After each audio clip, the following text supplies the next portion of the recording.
o filho de menor, tanto no judaísmo, entre os judeus, como na cultura romana, é uma situação de diminuição, e o grande anseio da criança é se tornar de maior. No caso dos judeus, eles se tornavam de maior através da cerimônia de Bar Mitzvah, que era quando uma criança de 12 ou 13 anos, ela passava por um ritual que a partir dali ela é considerada de maior.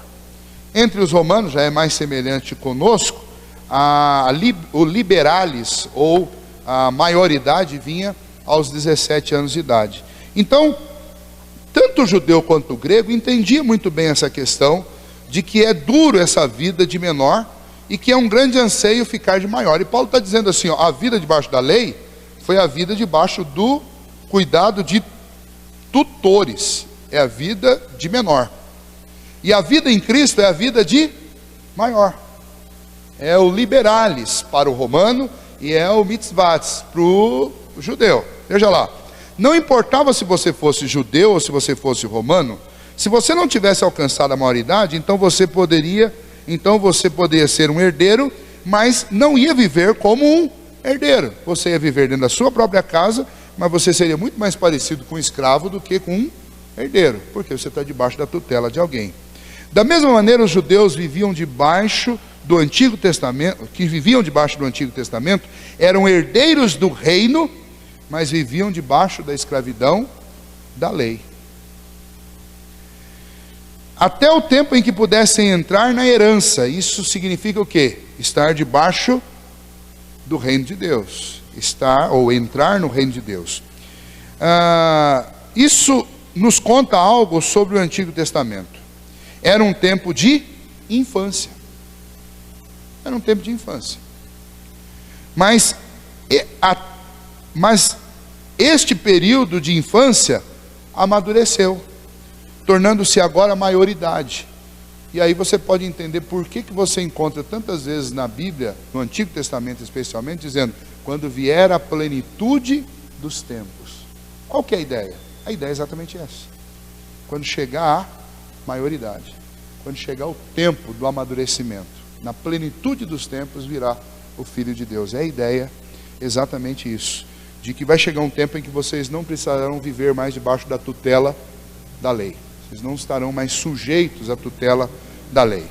Aqui está o princípio. A lei foi uma medida temporária dada até que o povo de Deus crescesse e estivesse pronto para participar da herança do reino de Deus. Aqueles que viviam debaixo da lei estavam servilmente sujeitos aos rudimentos do mundo. A existência deles era realmente simples e elementar: cumprir leis, e ponto final. Eles viviam debaixo de regras: faça isso, não faça aquilo. Essas regras geralmente focalizavam só nas ações externas, mas não nas atitudes internas. Tanto que Jesus vai pegar essa gente que está saindo da infância e passando para a maioridade e vai dizer, vem cá, vocês interpretavam a lei assim, né? Eu mandei amar o próximo como vocês amam a vocês mesmos, certo? Mas que vantagem tem você amar só quem te ama? Eu quero que você vá lá e ame os seus inimigos. E aí Jesus vai mostrando que o forte, o peso da lei não está no externo, mas está no interno, está na intenção que está movendo o meu coração. Você pode até não adulterar fisicamente com a mulher, mas se você olhar para ela com intenção impura, você já adulterou. Ele vai dizer, você pode não matar uma pessoa com uma faca ou com uma espada, mas se você odiá-la, você já a matou, já assassinou essa pessoa no seu coração. E a lei diz, não matarás. E aí você nunca pôs a mão na espada, você acha que esse mandamento nunca foi um problema para você. Mas e quantas pessoas você já odiou? E quantas pessoas você já arriscou do seu caderninho e nunca mais conversou com essas pessoas? Então Jesus vai fazer isso. Jesus vai pegar essa gente que está vindo da infância para a maioridade e vai mostrar para eles qual o real sentido da lei. Vai mostrar, vocês enxergaram tudo do jeito mais fácil até hoje, porque é assim que criança enxerga. Faz isso e não faz aquilo. Agora eu quero um olhar de vocês, um olhar mais maduro. Existe porquês por trás de cada um desses mandamentos. Existe sentimento, existe intenções, existem atitudes que também vão ser julgadas. Não são só as ações externas, aquelas que podem ser vistas, mas também as intenções são julgadas.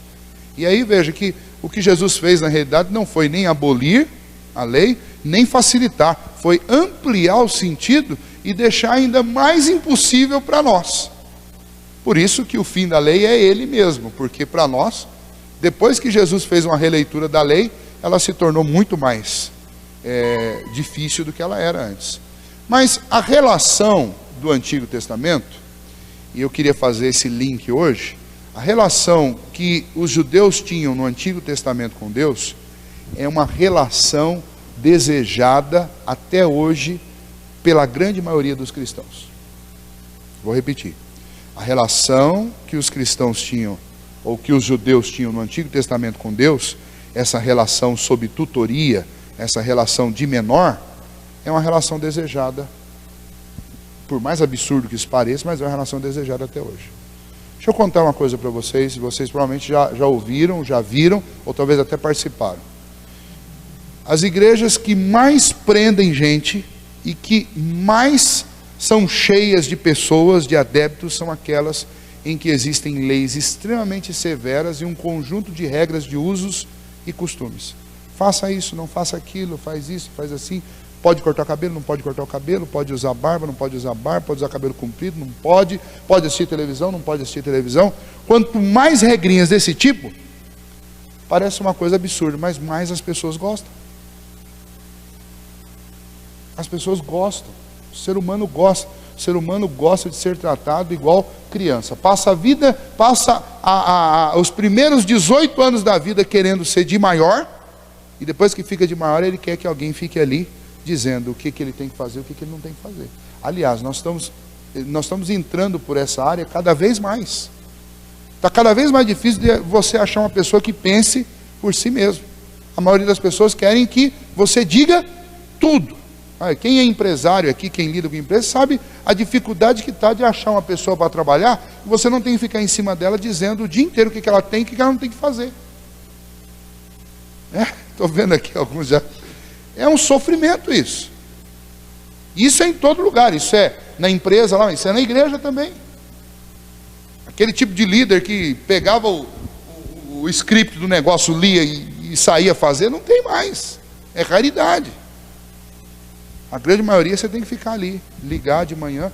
Por que nós temos um dos presbíteros da igreja que se formou em coaching?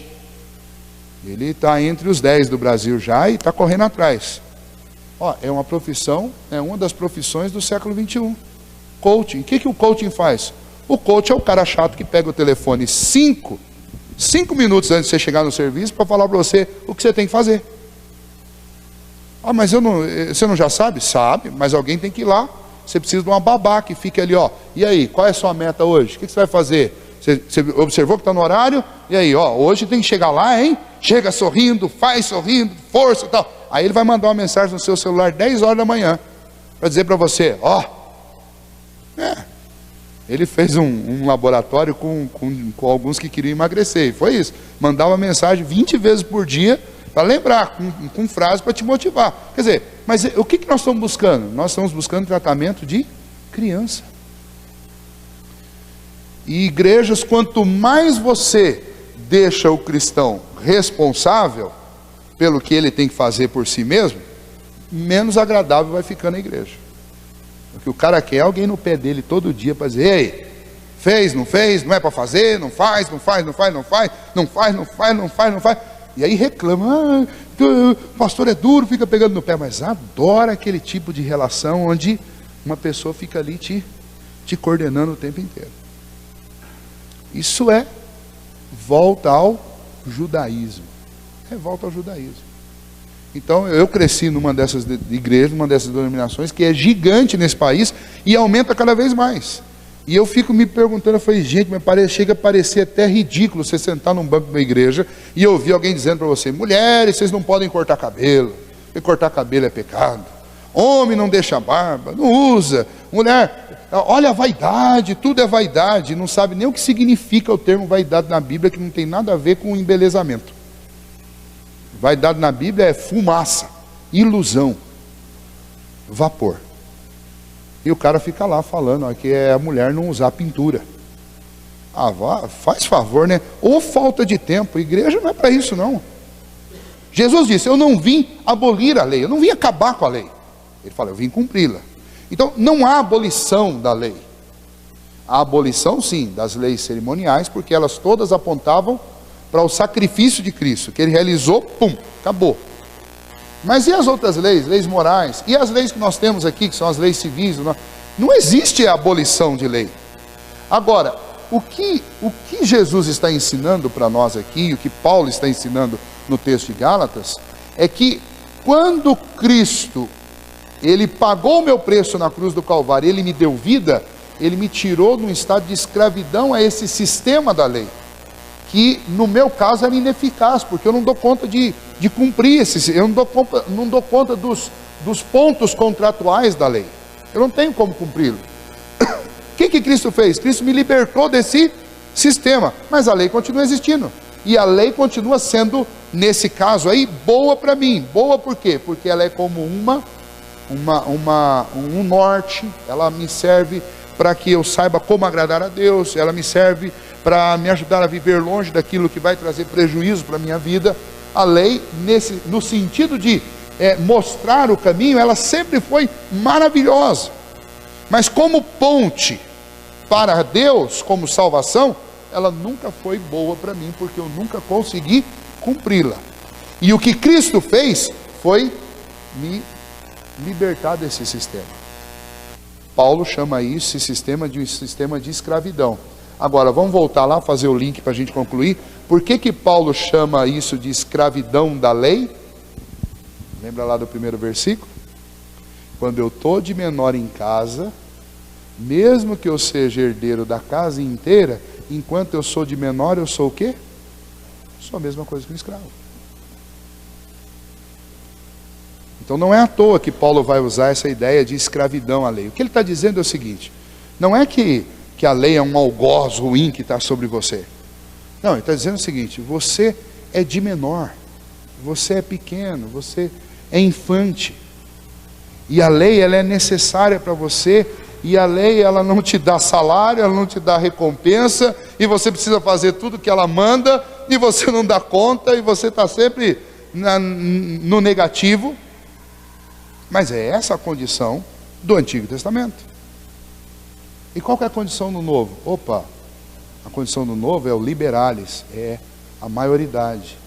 Cristo veio para mim para que eu experimente a maioridade. Ou seja, a lei continua sendo útil para mim? Continua. Igual quando você sai da sua casa. O que você aprendeu com seu pai e com a sua mãe, o horário que ele punha para comer, o horário que ele punha para você acordar, para dormir, continua sendo bom para você? Continua. Mas você é dependente disso? Não, você não depende mais disso. Você não está debaixo da tutela deles. Tá? Então, nesse sentido aí, é que eu fui libertado da lei. Eu não dependo dela mais para ter vida. Eu não dependo dela para salvação. Cristo me emancipou. Cristo é a minha salvação. Cristo trouxe a maioridade para mim. Agora a lei continua sendo útil para eu usar na minha casa agora, que eu moro sozinho. Continua sendo boa. E eu vou levá-la por toda a minha vida, porque ela me ajuda. Ela me ajuda a fazer aquilo que agrada ao coração do meu pai. Uma vez eu contei aqui, deram risada de mim. Não é o caso agora, porque minha mãe está morando lá na Espanha.